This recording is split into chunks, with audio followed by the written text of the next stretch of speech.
हल्द्वानी के राजकीय medical college में डीआरडीओ द्वारा बनाया गया 500 बेड का कोविड अस्पताल का आज शुभारंभ हो गया है। देहरादून से राज्य के सीएम तीरथ सिंह रावत और हल्द्वानी से नैनीताल सांसद अजय भट्ट, कोविड प्रभारी मंत्री बंशीधर भगत और नेता प्रतिपक्ष इंदिरा हृदयेश ने इसका वर्चुअली शुभारंभ किया। इस अस्पताल में वेंटिलेटर और ऑक्सीजन बेड की सुविधाएं हैं। राज्य के मुख्यमंत्री तीरथ सिंह रावत ने इस मौके पर डीआरडीओ के सभी स्टाफ और राजकीय मेडिकल कॉलेज के मेडिकल स्टाफ को बधाई दी है। उन्होंने कहा कि कोविड हॉस्पिटल से मरीजों को बेहतर सुविधाएं मिल सकेंगी। इस उम्मीद के साथ यहां पर 500 बेड के कोविड हॉस्पिटल की शुरुआत की गई है। कोविड को लेकर लगातार राज्य सरकार बेहतर व्यवस्था बनाने में लगी हुई है और धीरे धीरे राज्य के अंदर कोविड के मरीजों की संख्या में भी गिरावट आ रही है। उन्होंने कहा कि कोविड की आने वाली तीसरी लहर को लेकर भी राज्य सरकार बेहद संवेदनशील है। ऐसे में इस कोविड हॉस्पिटल के शुरू होने से कोविड मरीजों को बेहतर इलाज मिल सकेगा।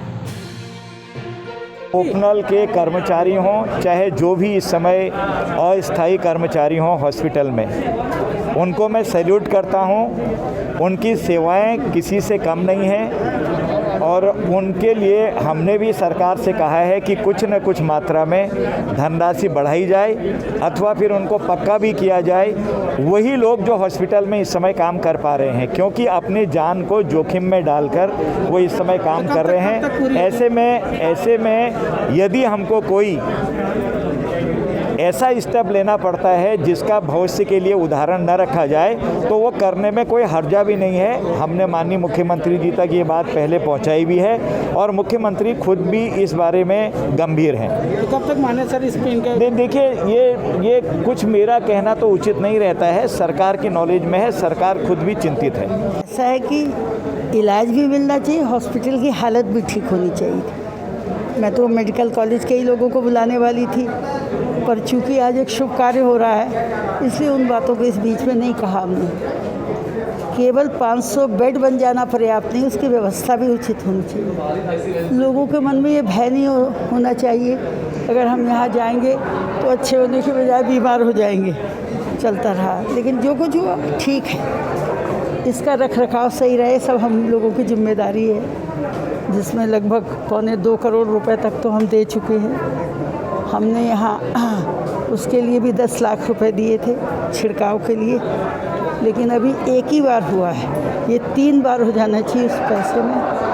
हमने सामान भी दिलवाया इन्हें उससे, सेंचुरी से उनके पास था, उन्होंने दिया इन्हें, लेकिन अभी छिड़काव नहीं हुआ है पूरे ढंग से, हो जाना चाहिए। एक अचीवमेंट है हम लोगों के लिए, क्योंकि रिकॉर्ड समय में डीआरडीओ द्वारा लगभग 500 कैपेसिटी की बेड का जो डेडिकेटेड कोविड हॉस्पिटल तैयार किया गया है और उसका आज इनॉग्रेशन भी है। माननीय सीएम महोदय इसको इनॉग्रेट करेंगे।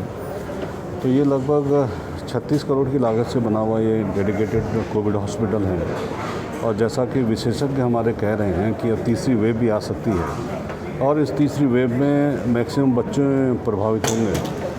तो इसको दृष्टिकोण में रखते हुए भी ये शासन द्वारा निर्णय लिया गया है कि मिनिमम 200 बेड की कैपेसिटी जिसमें ऑक्सीजन सपोर्टेड बेड्स होंगे वो बच्चों के लिए आरक्षित होंगे और उस बेड के अतिरिक्त जो 125 हमारे आईसीयू बेड्स हैं उसमें से लगभग 50 करीब बेड जो हैं वो बच्चों के लिए आईसीयू बेड्स आरक्षित होंगे।